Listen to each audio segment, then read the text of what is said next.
दोस्तों, नारायणी सेना का नाम तो आपने सुना ही होगा, लेकिन क्या आप अंदाजा लगा सकते हैं कि ये सेना कितनी भयावह और विध्वंसकारी थी? कल्पना कीजिए, एक ऐसी अजेय सेना जिसका एक एक सैनिक महाभारत के युद्ध में हजारों योद्धाओं से अकेले लोहा लेने में सक्षम था। एक ऐसी टुकड़ी जिसका हर सैनिक मायावी युद्ध कला में निपुण था और जो केवल उन्हीं को दिखाई देती थी जिनके पास दिव्य दृष्टि थी। लेकिन कुरुक्षेत्र का युद्ध समाप्त होते ही यह सेना रहस्यमयी तरीके से लुप्त हो गई। आखिर यह सेना कहाँ गई? क्या यह पूरी तरह नष्ट हो गई या फिर किसी गुप्त लोक में जाकर किसी खास समय के आने की प्रतीक्षा कर रही है? और सबसे बड़ा सवाल, क्या कलयुग में यह सेना फिर से लौटेगी? आज हम इस रहस्य को जानेंगे, एक ऐसी कथा के माध्यम से जो महाभारत के पन्नों से निकलकर भविष्य की ओर इशारा करती है। श्री कृष्ण ने अपने राज्य की सुरक्षा के लिए एक विशेष सेना तैयार की, लेकिन यह कोई साधारण सेना नहीं थी। यह उन योद्धाओं की टुकड़ी थी जो न केवल शस्त्रों में निपुण थे, बल्कि तपस्या, योग बल और दिव्य शक्तियों से भी सुसज्जित थे। इनका लक्ष्य केवल एक था, श्री कृष्ण की आज्ञा का पालन करना, बिना कोई सवाल पूछे, बिना कोई संदेह किए। इन योद्धाओं को विशेष युद्ध कला सिखाई गई, दिव्यास्त्रों का ज्ञान, शत्रु के मन को भेदने की क्षमता और अदृश्य होकर युद्ध करने की कला। ऐसी अद्वितीय सेना को नारायणी सेना कहा गया, क्योंकि यह नारायण यानी भगवान श्री कृष्ण की कृपा से संचालित थी। जब महाभारत का युद्ध तय हो गया तो दोनों पक्षों को अपनी सेनाएं जुटानी थीं।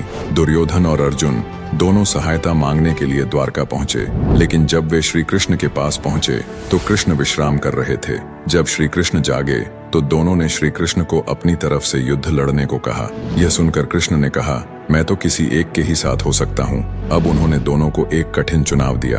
उन्होंने कहा, एक ओर मैं स्वयं हूँ, लेकिन मैं इस युद्ध में कोई शस्त्र नहीं उठाऊंगा, और दूसरी ओर है मेरी नारायणी सेना जो अजेय और अपराजेय है। दुर्योधन नारायणी सेना की शक्ति को अच्छे से जानता था। वह तुरंत बोला, मुझे नारायणी सेना चाहिए। उसे लगा कि एक अकेला निहत्था श्री कृष्ण किसी काम का नहीं। लेकिन अर्जुन मुस्कुराए और बोले, मुझे आप चाहिए प्रभु।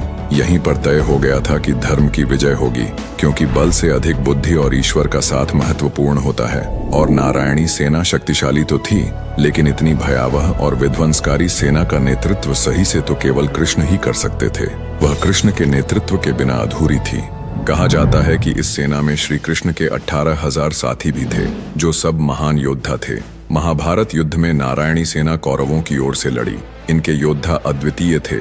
वे मायावी अस्त्रों का प्रयोग कर सकते थे, शत्रु की मानसिकता को प्रभावित कर सकते थे और इतना अनुशासित युद्ध करते थे कि इन्हें हराना असंभव लगता था। भीम, सात्यकी और अर्जुन ने मिलकर इनका घोर संहार किया, लेकिन फिर भी यह सेना अपनी आखिरी सांस तक लड़ी। लेकिन दोस्तों, असली रहस्य तो इसके बाद शुरू हुआ। युद्ध के बाद यह सेना कहाँ गई?